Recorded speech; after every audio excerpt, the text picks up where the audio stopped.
ఎన్నికలు దగ్గర పడుతున్న సమయంలోనే ముఖ్యమంత్రి జగన్మోహన్ రెడ్డికి ప్రత్యేక హోదా, పోలవరం, విశాఖ మెట్రో వంటి పనులు గుర్తొస్తాయని ప్రొద్దుటూరు మాజీ ఎమ్మెల్యే టీడీపీ నేత నంద్యాల వరదరాజులు రెడ్డి ఎద్దేవా చేశారు.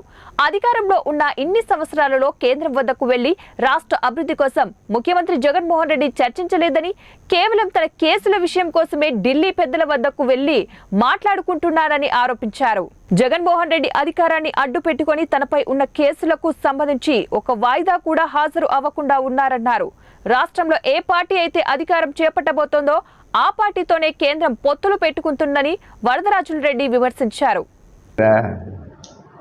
నువ్వు ముఖ్యమంత్రి హోదాలో నువ్వు ఆంధ్రప్రదేశ్ ముఖ్యమంత్రిగా ఉంటూ కేంద్ర ప్రభుత్వాన్ని ఉపయోగించి సిబిఐ కేసులకు నీ మీద ఉండబడిన సుమారు 11 కేసులకు ఒక్క కేసు కూడా పోకుండా వాయిదాలు వేసుకుంటూ నువ్వు ముఖ్యమంత్రిగా కేంద్ర ప్రభుత్వాన్ని ఉపయోగించుకొని నువ్వు కాలం గడుపుతూ ఉన్నావు. ఇప్పుడు నీకేమైంది, వచ్చింది ఇబ్బంది, నువ్వు ఇబ్బందుల్లో పడబోతున్నావు అనే సంగతి తెలుసుకొని నీకు ఆంధ్రప్రదేశ్లో నీ ప్రభుత్వం పడిపోతూ ఉంది కాబట్టి కేంద్ర ప్రభుత్వము ఈ తెలుగుదేశం పార్టీ, జనసేన పార్టీకి సంబంధించిన ప్రభుత్వం ఆంధ్రప్రదేశ్లో రాబోతుంది కాబట్టి ఇక్కడ నీ ప్రభుత్వం కూలిపోతుంది అనే ఉద్దేశంతో కూలిపోయే నీతో ఎందుకు మాకు అనే ఉద్దేశంతో ఎవరైతే అధికారానికి ఇక్కడ రాబోతున్నారని వాళ్ళకు సమాచారం ఉందో ఆ ప్రభుత్వంతో పొత్తు పెట్టుకోవాలని కేంద్ర ప్రభుత్వం భావిస్తూ మరి కేంద్ర ప్రభుత్వంలో ఉండబడిన ప్రస్తుత మోడీ గారి ప్రభుత్వము మన తెలుగుదేశం పార్టీ, జనసేన వాళ్ళని పిలిపించి చర్చలు జరుపుతూ ఉన్నారు. ఇప్పుడు వాళ్ళతో చర్చలు జరుపుతున్నారు కాబట్టి నీకు భయం పుట్టి నువ్వు కేంద్ర ప్రభుత్వంతో మాట్లాడేదానికి మేము ఉండాం కదా, మేము సపోర్ట్ చేస్తాము, వాళ్ళతో ఎందుకు నువ్వు చర్చలు జరుపుతున్నావని చెప్పుకొని వాళ్ళని వద్దని చెప్పుకునేదానికి నువ్వు కేంద్ర ప్రభుత్వం దగ్గరికి పోయి మోకరిల్లుతున్నావు.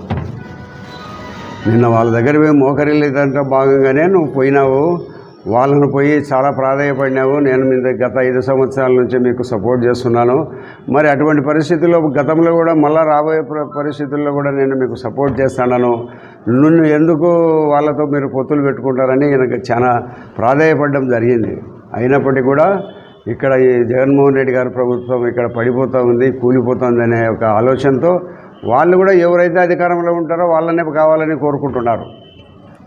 ఈ రాష్ట్రంలో ఏ ప్రభుత్వం వస్తుంది అనేది వాళ్ళకు ఉండబడిన సమాచారం మేరకు ఇక్కడ ప్రభుత్వము తెలుగుదేశం జనసేన పార్టీకి సంబంధించిన ప్రభుత్వం అధికారంలో వస్తుంది, మేము మళ్ళీ అక్కడ అధికారంలోకి రావాలా, అధికారంలో మేము మళ్ళీ కొనసాగాలంటే ఇక్కడ ఈ అధికారంలోకి వచ్చే ప్రభుత్వంతో పొత్తు పెట్టుకోవాలనే ఆలోచనతో ఇక్కడ తెలుగుదేశం జనసేన పార్టీతో పొత్తు పెట్టుకునే దానికోసం వాళ్ళు పిలిపించుకొని మాట్లాడుకుంటున్నారు. పొత్తు కూడా దాదాపు ఖరారు అయిపోయినట్టుంది. అందుకే అమిత్ షా గారి అపాయింట్మెంట్ ఇయ్యలే. కాబట్టి జగన్మోహన్ రెడ్డి గారు కేంద్ర ప్రభుత్వం దగ్గర పోయి మోకరిల్లి నాతోనే మీరు కంటిన్యూ కాండి అని ఎంత ప్రాధాన్యపడినా కూడా ఈయనకు అపాయింట్మెంట్ కూడా అమిత్ షా గారి అపాయింట్మెంట్ దొరకలే. కాబట్టి జగన్మోహన్ రెడ్డి గారు ప్రజలు కూడా ఇప్పుడు పరిస్థితుల్లో గతంలో ఉండబడిన ఎన్నోసార్లు నీ కేసుల కోసం పోయి ప్రధానమంత్రిని అమిత్ షాను కలిసి వచ్చి గంటల తరబడి మాట్లాడుతూ వచ్చిన సమయంలో ప్రత్యేక హోదా కానీ, పోలవరం కానీ, రైల్వే లైన్లు కానీ, వైజాగ్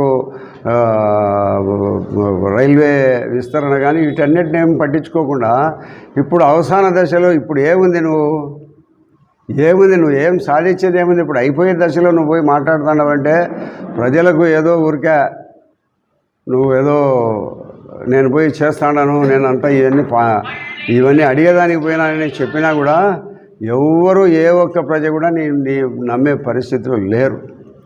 విపరీతమైన అవినీతి, లంచగొండితనము, దోపిడీ ఈ ప్రభుత్వం చేస్తూ ఉంది. ప్రతి ఒక్కటి ఇది అనకుండా ప్రతి ఒక్క ప్రభుత్వం చేసే ప్రతి ఒక్క పనిలో లక్షల కోట్ల రూపాయలు నువ్వు, నీ ఎమ్మెల్యేలు, మన ప్రొద్దుటూరు ఎమ్మెల్యే అందుకు ఉదాహరణ. కాబట్టి ఇంత దోపిడీ చేసే నీ యొక్క ప్రభుత్వాన్ని కూల్చబోతున్నారు ఆంధ్రప్రదేశ్ ప్రజలందరూ. నీకు ఒక భయం పుట్టింది, వెన్నులో వణుకు పుట్టింది. కాబట్టి ఇంకా మరి కేంద్ర ప్రభుత్వము మళ్ళా అధికారంలోకి వస్తుందని ఆయన కూడా అంచనా ఉన్నట్లు ఉంది. మళ్ళా కేంద్ర ప్రభుత్వం ఈసారి అధికారంలోకి వస్తే నేను తప్పనిసరిగా జైలుకు పోతాననే ఒక దృఢమైన విశ్వాసము, నమ్మకం ఆయనలో కలిగింది. కాబట్టి కేంద్ర ప్రభుత్వం దగ్గర పోయి ఆయన సాగిలపడుతూ ఉన్నాడు. నేను మీతోనే ఉంటానని ఎంత సాగిలపడి పెట్టినప్పటికీ కూడా ఈయనకు కనీసం ఈయనతో మాట్లాడేదానికి కూడా అమిత్ షా ఇష్టపడని కారణంగానే ఆయన తిరిగి రావడం జరిగింది. రాబోయే ఎన్నికల్లో ఇక్కడ రాష్ట్ర ప్రభుత్వంలో తెలుగుదేశం పార్టీ, జనసేన ప్రభుత్వం తప్పనిసరిగా అధికారంలోకి వస్తుంది కాబట్టి ఈయనకు ఇప్పటి నుంచే భయం పడింది.